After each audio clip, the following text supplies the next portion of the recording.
A esa hora en que el cielo todavía no decide si va a amanecer o si se va a quedar oscuro, el aire huele distinto. Huele a madera húmeda, a tierra fría y a humo viejo, como si la noche hubiese dejado su cansancio pegado en los techos de lámina. Eusebio Ramírez se levantaba siempre antes que el primer gallo, no porque fuera más valiente que los demás, ni porque creyera que el mundo le debía algo, sino porque su cuerpo ya no sabía dormir tranquilo. La pobreza, cuando se te mete adentro, no te deja descansar completo. Te despierta con la misma pregunta de siempre: ¿alcanzará hoy? Vivía en una pieza estrecha, detrás de una pensión de paredes manchadas por el tiempo. La dueña, doña Remedios, era una mujer de manos ásperas y mirada dura, pero con una forma extraña de cuidar. No lo abrazaba, no le decía palabras bonitas, pero a veces, cuando veía que él regresaba con los zapatos rotos, dejaba una taza de café aguado en la mesa, sin decir que era para él. Eso, en aquellos años, era casi un milagro pequeño. Eusebio se vestía en silencio. Su camisa era de un color que alguna vez fue claro, pero ahora estaba cansada. El pantalón le quedaba flojo y el cinturón no era cinturón. Era una tira de cuero ya gastada que él mismo había remendado con paciencia. Se amarraba las botas con cuidado, como si amarrarse bien los pies fuera una forma de decirle a la vida: hoy no me voy a caer. En una esquina de su cuarto, envuelto en un trapo, guardaba lo único que no era herramienta ni ropa: una radio vieja, de madera oscura y perillas desgastadas. Era pesada, con el vidrio algo opaco, como si también ella hubiera envejecido de escuchar tristezas. Esa radio había sido de su padre, y aunque ya casi no agarraba señal, Eusebio la cuidaba como a un animal herido, porque en noches largas, cuando el frío se colaba por las rendijas, esa radio le dejaba oír voces lejanas. Y una voz le hace compañía a un hombre cuando ya no le queda nadie. Salió al patio. El suelo estaba duro y el rocío parecía esconderse, porque ahí casi todo era polvo. Caminó despacio hacia el aserradero. El camino era de tierra y a los lados se levantaban cercas de madera y montones de troncos apilados, como gigantes dormidos esperando que los despertaran a golpes de hacha. El aserradero era un monstruo que respiraba por humo y por ruido. De día, el sonido de la sierra se metía en la cabeza como un zumbido interminable, y de madrugada, antes de encenderse, quedaba un silencio raro, un silencio que no era paz, sino espera, como si el lugar supiera que pronto iba a morder a alguien. Eusebio trabajaba ahí desde hacía años. Nadie lo había recomendado, nadie lo había subido.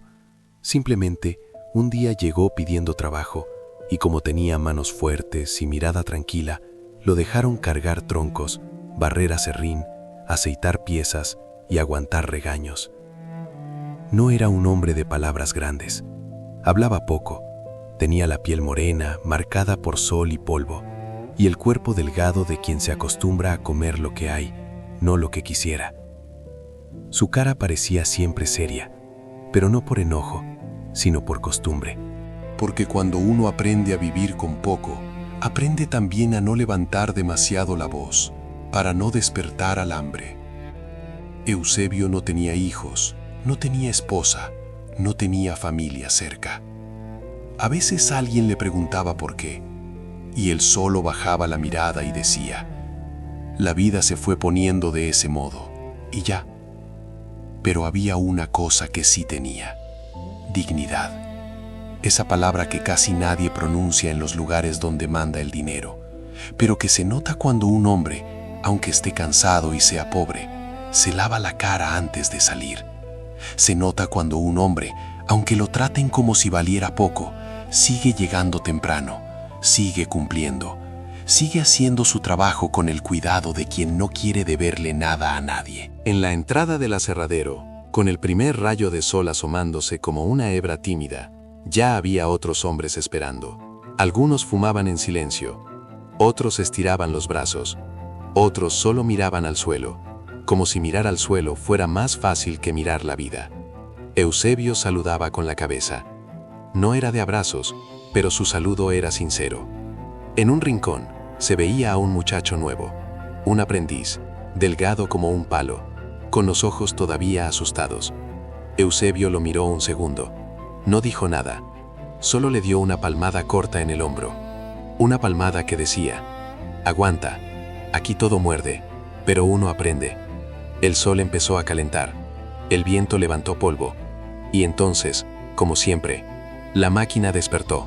Ese día no era como los otros. Algo se sentía distinto desde temprano. No era el clima, no era el cielo. Era la presencia de un hombre nuevo caminando por el aserradero como si fuera dueño del aire. Se llamaba Ulises Barragán. Nadie lo conocía de antes, pero llegó con botas limpias, camisa planchada y un reloj brillante que parecía burlarse del tiempo de los demás. Decían que lo habían traído para ordenar el trabajo, para evitar pérdidas, para poner disciplina. Esas palabras siempre suenan bien cuando las dice el que manda, pero casi siempre significan lo mismo cuando las escucha el pobre. Más presión, menos paciencia. Ulises hablaba fuerte. No gritaba como un loco, no.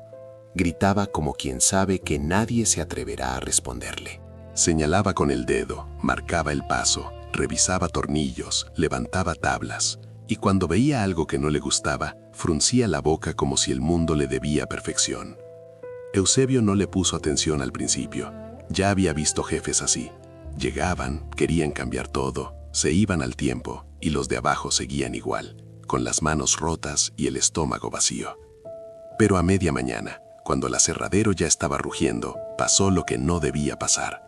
Una de las sierras principales dio un golpe seco, un chirrido feo, y luego un silencio brusco, como si el monstruo se hubiera atragantado. El humo subió. Un olor a metal caliente se mezcló con la madera. Los hombres se miraron, y el aprendiz nuevo se llevó las manos a la boca. Ulises apareció de inmediato, como si hubiera estado esperando ese momento. ¿Quién estaba en esta línea?, preguntó sin pedir, exigiendo. Uno de los obreros señaló: Eusebio estaba aceitando al lado, patrón, él cuida esa parte. Ulises caminó hasta Eusebio. Lo miró de arriba a abajo. No miró sus manos, ni su trabajo, ni el sudor en la frente. Miró su ropa vieja, su cara tranquila, su silencio. Y en ese silencio, Ulises vio la oportunidad de mandar. ¿Y tú qué hiciste?, le soltó, despacio, como quien ya decidió que el otro es culpable. Eusebio se acercó a la máquina. Vio la banda dañada, el borde quemado, el tornillo flojo. Sus ojos recorrieron las piezas con cuidado. No sé, señor. Yo dejé esto aceitado anoche. Hoy, cuando llegué, estaba igual. Ulises levantó la ceja. Ah, ¿con qué no sabes? Qué fácil es no saber cuando el daño no lo pagas tú. Eusebio tragó saliva. No levantó la voz. Solo dijo con honestidad: yo no dañé esto. Ulises sonrió, pero no era sonrisa de alegría. Era esa sonrisa que se usa para humillar sin ensuciarse las manos. Aquí nadie daña nada a propósito, ¿verdad? Aquí todos son santos. Pero el aserradero no se rompe solo. Se giró hacia los demás, como si estuviera dando una lección. Escuchen bien. Desde hoy, cada daño tendrá responsable, y el responsable pagará, porque el trabajo no es caridad. Los hombres bajaron la mirada. Nadie quería ser el siguiente. Ulises sacó de su bolsillo una boleta ya sellada, una boleta que parecía estar lista desde antes. Eusebio Ramírez leyó, lento: negligencia en mantenimiento. Se te descuenta la reparación. Eusebio se quedó quieto. Sintió como si le hubieran puesto una piedra en el pecho. Señor, yo gano poco. Si me descuenta eso, no voy a... Ulises lo portó con un gesto. Eso hubieras pensado antes de no saber. El aprendiz miró a Eusebio con miedo, como si ver esa escena fuera ver su propio futuro. Eusebio bajó la cabeza, no por culpa, por vergüenza, porque el pobre, incluso cuando es inocente, siente vergüenza cuando lo acusan en público. Es una injusticia doble. Te quitan el pan y te quitan la cara. Ulises se acercó más, lo suficiente para que Eusebio sintiera su aliento. «Y te digo otra cosa», susurró. «Si no te gusta, la puerta está abierta. Afuera hay gente que sí agradece». Eusebio apretó los dedos. Su mano estaba llena de aserrín y grasa. Quiso hablar. Quiso decir, «No me trate así». Quiso preguntar por qué, pero no lo hizo. Porque Eusebio sabía algo que los poderosos no entienden. Cuando uno vive al día, discutir puede costarte la comida. Y él no podía darse ese lujo. Ulises se fue. El aserradero quedó parado un rato, mientras cambiaban piezas, y cada segundo de silencio parecía gritar: «Aquí manda el que firma, no el que trabaja». A la hora de la comida, los hombres se sentaron cerca de los troncos. Cada quien sacó lo poco que traía: tortillas frías, pan duro, un pedazo de queso. Eusebio solo tenía un pedazo de pan y una manzana pequeña, golpeada. El aprendiz se le acercó, tímido. «Don Eusebio, yo creo que eso ya estaba flojo desde antes». Eusebio lo miró con calma. «No digas nada, muchacho», le respondió. «No te metas en problemas por mí». «Pero es injusto». Eusebio soltó un aire lento, como quien carga demasiados años en la espalda. Lo injusto no siempre se arregla gritando. A veces solo se aguanta, hasta que la vida se canse de ver lo mismo. El muchacho no entendió del todo, pero se quedó callado. Ese día, cuando llegó el pago, Eusebio recibió menos, mucho menos. La boleta estaba ahí, con sello. Nadie preguntó, nadie defendió. Y Ulises, desde lejos, lo miró como quien mira a un perro que aprendió a obedecer. Eusebio caminó de regreso a su pieza con el pecho apretado. El sol ya se estaba cayendo. El polvo se pegaba en la garganta. Y en el camino, por primera vez en mucho tiempo, Eusebio sintió ganas de llorar. Pero no lloró. No porque no doliera, sino porque ya estaba acostumbrado a que doliera.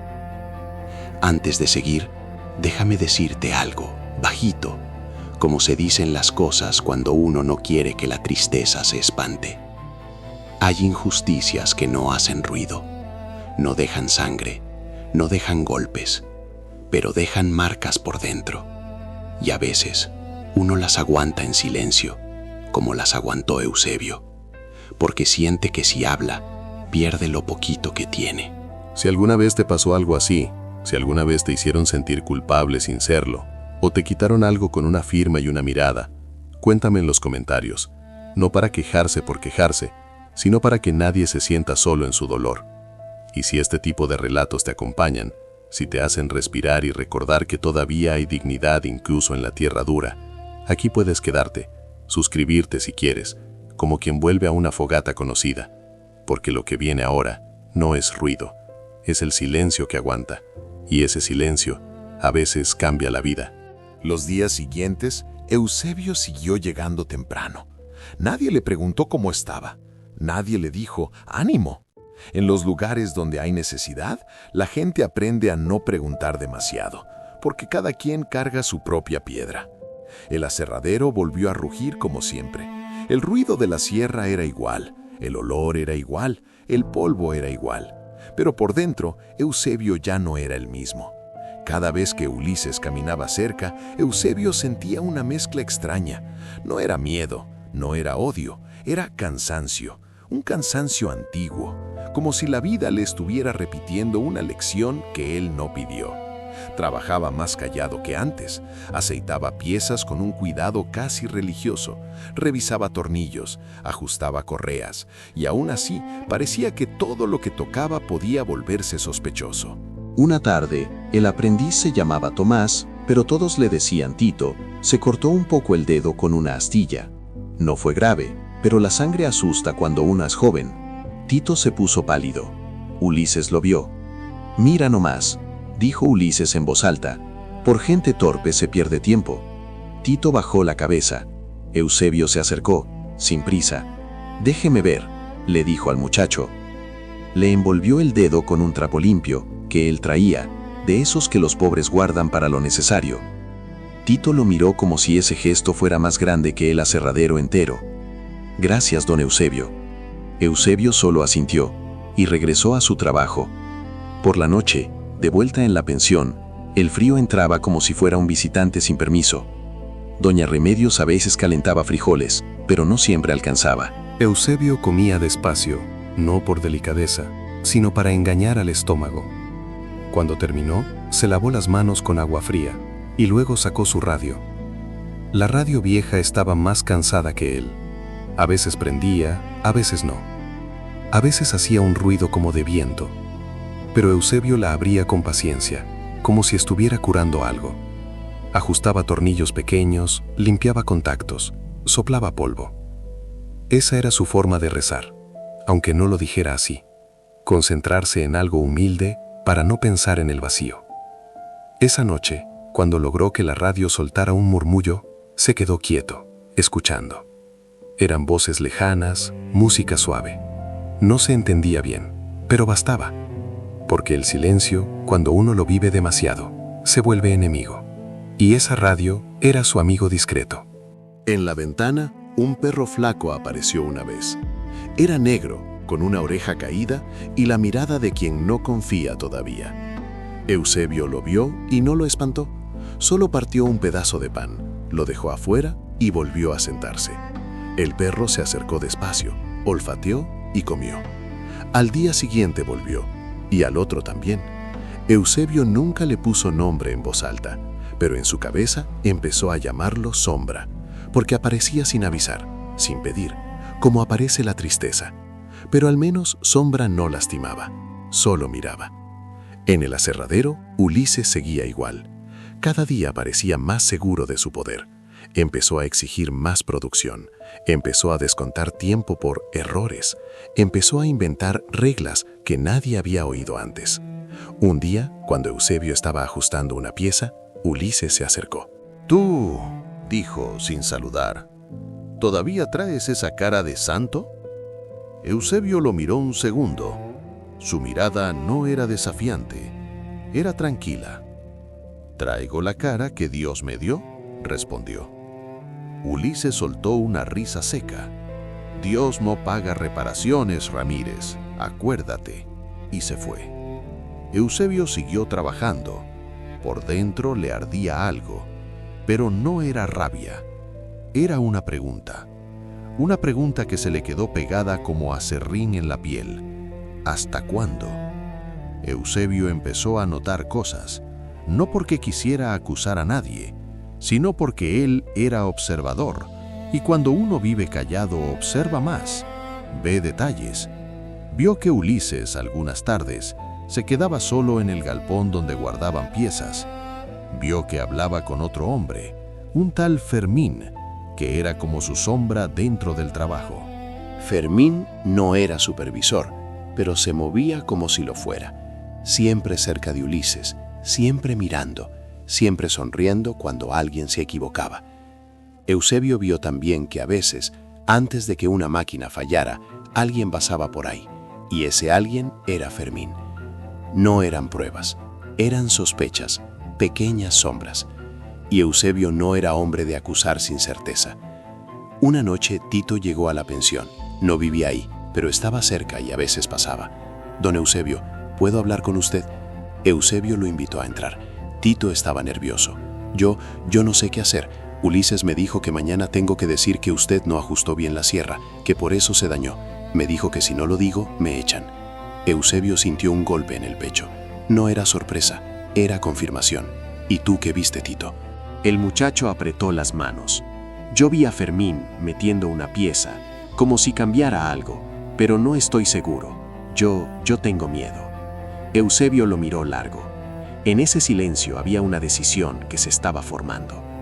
«Mira, muchacho», dijo al fin, «el miedo no se quita de golpe, pero hay una cosa peor que el miedo, y es aprender a mentir para sobrevivir, porque después ya no sabes quién eres. Tito tragó saliva. ¿Y entonces qué hago? Eusebio se levantó, agarró su radio y la puso sobre la mesa. No porque tuviera que ver, sino porque esa radio era símbolo de lo mismo: paciencia, reparación, verdad. Y a veces los objetos te recuerdan quién eres cuando el mundo quiere borrarte. Mañana, dijo Eusebio, tú no vas a decir nada si no estás seguro. Tú vas a decir lo que viste, sin adornos. Sin miedo exagerado. Lo que viste. ¿Y si me corren? Eusebio bajó la mirada un segundo. Si te corren por decir la verdad, entonces ese trabajo no era un trabajo, era una cadena. Y una cadena, tarde o temprano, hay que soltarla. Tito se quedó callado. Eusebio le dio un pedazo de pan a Sombra, que estaba en la puerta mirando. El perro movió la cola apenas, como si también entendiera que esa noche algo estaba cambiando. Cuando Tito se fue, Eusebio se quedó sentado, oyendo la radio en susurro. Afuera, el viento arrastraba polvo, y él, por primera vez en mucho tiempo, sintió que el silencio no era solo aguante, también era preparación. Al día siguiente, Eusebio llegó igual de temprano, pero no era el mismo. Caminaba con esa calma rara que tienen los hombres cuando ya decidieron algo por dentro, aunque nadie lo sepa. El aserradero olía a lo mismo: madera, grasa, humo. Los hombres empezaron a trabajar. Ulises apareció, como siempre, caminando con autoridad. Eusebio se concentró en su labor. Ajustó, revisó, limpió. Y al mediodía pasó lo que Ulises parecía estar esperando: otra falla. Un golpe, un chirrido, una pausa. No tan grave como la primera vez, pero suficiente para detener la línea y provocar tensión. Ulises llegó de inmediato. «¡Otra vez!», gritó, como si el lugar lo estuviera traicionando. «¡Otra vez con esta máquina!». Miró a los hombres y su mirada se clavó en Eusebio como una flecha. ¿Quién estaba aquí? Fermín, rápido como quien ya tiene el guión en la mano, señaló. Eusebio estaba al lado, patrón, y Tito también. Ulises se volteó hacia Tito. «Tú vas a decirlo», le ordenó. «Diles lo que viste». Tito se quedó congelado. Miró a Eusebio, luego miró a Ulises. Tragó saliva. Sus manos temblaban. Y entonces, en un hilo de voz, Tito dijo: Yo vi a Fermín», se interrumpió, como si el miedo le apretara el cuello. «Lo vi metiendo una pieza antes de que tronara, pero no sé qué era». El aserradero se quedó silencioso. Los hombres se miraron.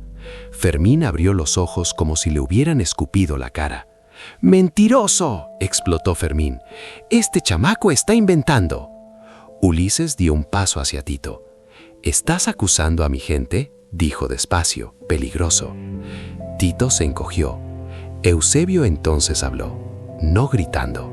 No con violencia, con esa firmeza tranquila que asusta más que los gritos. «Ulises», dijo, por primera vez diciéndole el nombre sin señor. «Déjalo». Él dijo lo que vio. Ulises lo miró con desprecio. «Ah, ¿con qué ahora hablas?». Eusebio no bajó la mirada. «Hablo porque ya me quitó suficiente con sus boletas y sus señalamientos. Yo no voy a culpar a un muchacho para salvarme. Y tampoco voy a quedarme callado mientras usted arma esto como si fuera teatro». Los hombres se quedaron quietos, como si el aire se hubiera endurecido. Ulises sonrió, pero ya no era sonrisa segura. Era una sonrisa que se sostiene con dientes apretados. «Te estás poniendo bravo, Ramírez». Eusebio respiró hondo. «No, solo me estoy poniendo claro». Ulises caminó hacia él. «Mira», dijo bajito. Aquí el que se pone claro se queda sin trabajo. Eusebio sintió un temblor interno, no de miedo, sino de realidad, porque Ulises podía cumplir esa amenaza, y quedarse sin trabajo para un hombre solo era como quedarse sin piso. Eusebio miró a los demás, vio caras cansadas, Vio ojos que evitaban el conflicto. Vio gente que necesitaba comer. Y entonces tomó la decisión difícil. No la decisión de pelear, sino la decisión de seguir siendo él mismo aunque le costara. Si me quedo sin trabajo por no mentir, dijo, entonces que así sea. Ulises apretó la mandíbula. Se dio la vuelta y gritó, Fermín, revisa esa máquina. Y tú, Ramírez, al final del día pasas a la oficina. El día siguió, pesado. Nadie hablaba mucho. Tito trabajaba con los ojos rojos, como quien quiere llorar pero no se permite. Eusebio lo observó y en un momento le dijo en voz baja, «No te arrepientas de decir la verdad». Tito asintió, temblando. Al final del turno, Eusebio fue a la oficina. La oficina era un cuarto con paredes grises y un escritorio lleno de papeles. Ulises estaba sentado, con un cigarro en la mano, como si la vida fuera suya para fumarla. «Siéntate», ordenó. Eusebio se sentó. Ulises le aventó una hoja. «Aquí dice que queda suspendido sin paga por indisciplina y acusaciones falsas. Firma». Eusebio miró la hoja, miró el espacio para firmar, miró la pluma. No firmó. «No voy a firmar algo que no es verdad». Ulises se levantó de golpe, pegando un puñetazo en el escritorio. «Entonces te vas». Eusebio sintió la sangre subir a la cara, pero no gritó. Solo se levantó, despacio. «Me voy», dijo. Pero no me voy vencido. Me voy limpio. Ulises se rió. ¿Limpio? ¿De qué te sirve limpio si mañana no comes? Eusebio lo miró con una tristeza tranquila. Sirve para mirarme al espejo y no escupirme. Salió de la oficina. Afuera el sol ya se estaba cayendo. Los hombres lo miraron desde lejos, sin saber qué decir. Tito dio un paso, como queriendo acercarse, pero se detuvo. Eusebio caminó hacia la pensión con el corazón pesado. No llevaba nada más que su dignidad y su radio vieja. Esa noche, doña Remedios lo vio entrar sin fuerzas. «Te corrieron», dijo, sin preguntar. Eusebio asintió. Doña Remedios guardó silencio un momento y luego, sin mirarlo directo, le puso un plato de sopa simple. «Come. Mañana. Se verá». Eusebio comió con lentitud. La sopa estaba caliente. Y en esa simpleza sintió algo que casi había olvidado. Alguien estaba ahí, aunque no lo dijera bonito. Cuando terminó, se sentó con su radio y la encendió. Las voces salieron débiles, pero salieron. Y entre esos ruidos, Eusebio sintió que, aunque el mundo lo quisiera quebrar, todavía había algo dentro de él que no se rompía. Los días sin trabajo tienen un sonido raro. No hay sierra, no hay gritos, no hay rutina. Solo hay tiempo. Y el tiempo, cuando uno está pobre, pesa más. Eusebio se levantaba igual de temprano, por costumbre. Barría un poco el patio. Ayudaba a doña Remedios con cargas pequeñas. Arreglaba cosas. Una bisagra, una mesa floja, una cerradura. Lo hacía sin pedir pago. No por orgullo, sino porque no sabía estar quieto. Tito pasó una vez por la pensión. Traía la cara hundida. «Don Eusebio, lo siento, yo...» Eusebio lo interrumpió con calma. «No me debes nada. Tú dijiste lo que viste. Eso vale más que muchas monedas». Tito respiró hondo. «Ulises está peor. Está diciendo que usted robó piezas. Está diciendo que por eso se dañó la máquina. Y que por eso lo corrió». Eusebio sintió el golpe, pero lo sostuvo por dentro. Que diga lo que quiera. La mentira corre rápido, pero se cansa. Tito miró hacia el suelo. Yo tengo miedo de que me toque a mí». Eusebio se acercó y le habló como se le habla a un hijo que uno no tuvo, pero que la vida te puso enfrente.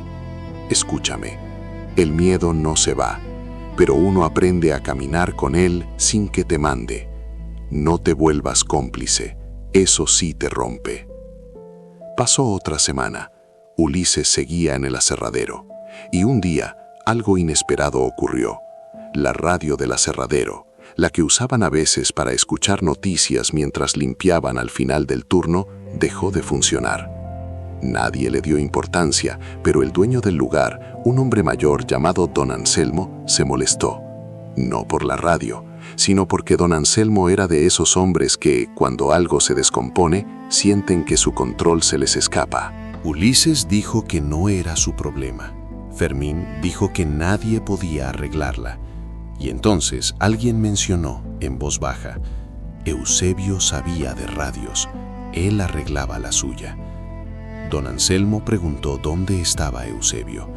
Le dijeron que lo habían corrido. Don Anselmo frunció el ceño. Él no era un santo, pero tenía una forma antigua de entender el trabajo. Al que trabaja bien, se le respeta, y él sabía que Eusebio era cuidadoso. Mandó llamar a Eusebio. Cuando Eusebio llegó, caminó con humildad. No llegó con orgullo, no llegó con rencor, solo llegó.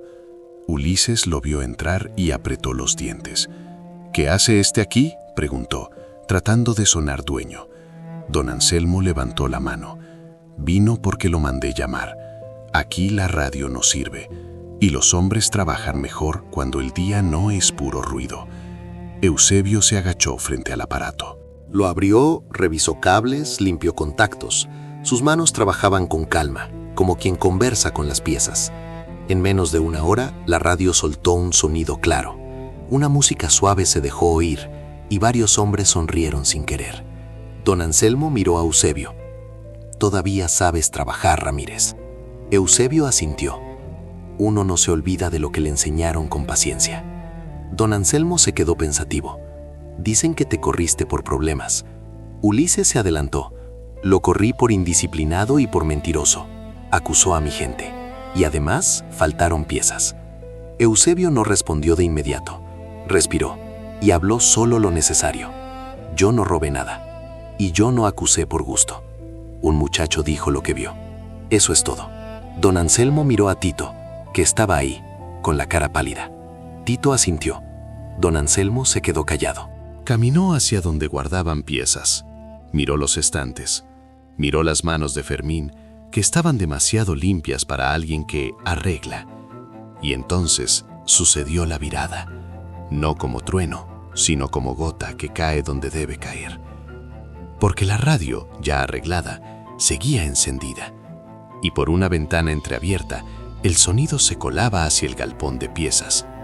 Y en ese galpón, sin saber que la radio estaba viva otra vez, Ulises le habló a Fermín en voz baja, creyendo que nadie lo oía.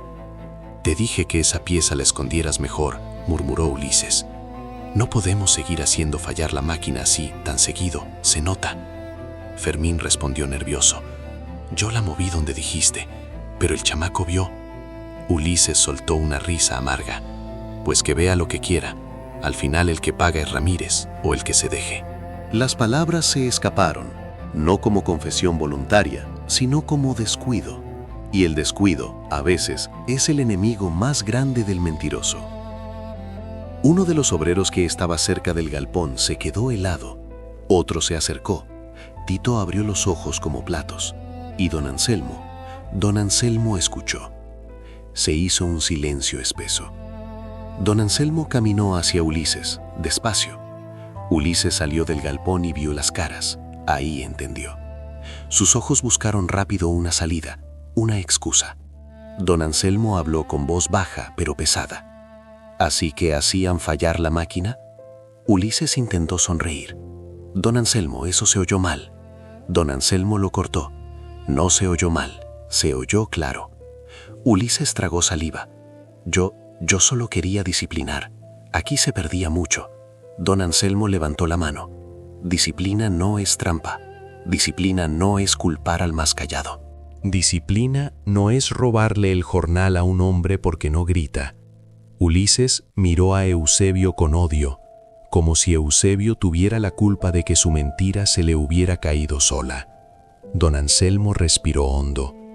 Ulises, Hoy mismo dejas este puesto, y tú, Fermín, te vas con él. Fermín quiso protestar, pero nadie lo defendió, porque el abuso, cuando se descubre, deja a la gente sin ganas de protegerlo. Ulises miró alrededor, buscando apoyo. No lo encontró. Solo vio ojos que antes callaban y ahora por fin miraban de frente. Don Anselmo se volvió hacia Eusebio. Ramírez, yo no te prometo riqueza, pero sí te prometo una cosa. Aquí nadie te vuelve a descontar por mentiras. Y si aceptas, quiero que te hagas cargo del mantenimiento. Tú sabes, y tú no andas con juegos. Eusebio sintió una presión en el pecho. No era alegría escandalosa, era alivio. Un alivio tranquilo, como cuando te quitan una carga que ya pensabas que era parte de tu cuerpo. Acepto, dijo. Y Ulises, derrotado no por golpes ni por policías, sino por su propia lengua, bajó la mirada. Ese día, cuando el sol cayó, los hombres se fueron a casa con una sensación rara, la de haber visto justicia sin gritos, justicia como debe ser, firme, callada, limpia. Eusebio regresó a su pieza. Doña Remedios lo vio entrar con la espalda un poco menos encorvada. ¿Qué pasó?, preguntó. Eusebio miró su radio. Sonrió apenas. La vida, se acordó. Doña Remedios no sonrió grande, solo dijo, ya era hora. Los meses siguientes no fueron fáciles. La pobreza no desaparece porque un hombre recupere su nombre. Pero algo sí cambió. Eusebio volvió a caminar sin sentir que le debían explicaciones.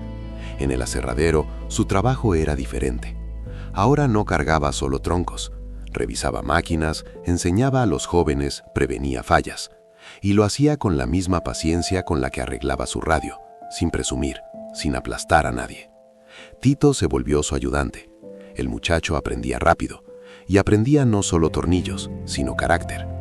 Una tarde, Tito le dijo, «Don Eusebio, yo pensé que usted iba a vengarse, que iba a gritarle a Ulises cuando lo corrieron». Eusebio siguió ajustando una pieza. «¿Para qué?», respondió. «Yo no quería verlo humillado. Yo solo quería que dejara de humillar». Tito se quedó pensando. Con el tiempo, la gente empezó a respetar a Eusebio de otro modo. No como jefe, sino como hombre derecho. Y ese respeto se notaba en cosas pequeñas. Un saludo más firme, un plato de comida ofrecido sin pena, una conversación sin burla. Doña Remedios, en la pensión, siguió siendo igual. Pero un día, sin decir mucho, le ofreció a Eusebio una pieza un poco más grande, con una ventana que cerraba mejor. «Te la ganaste», dijo seca. Eusebio la miró con gratitud. «Gracias». Sombra, el perro negro, ya no era flaco. Seguía siendo callejero de alma, pero se quedaba cerca, como si hubiera decidido que ese hombre silencioso era su lugar.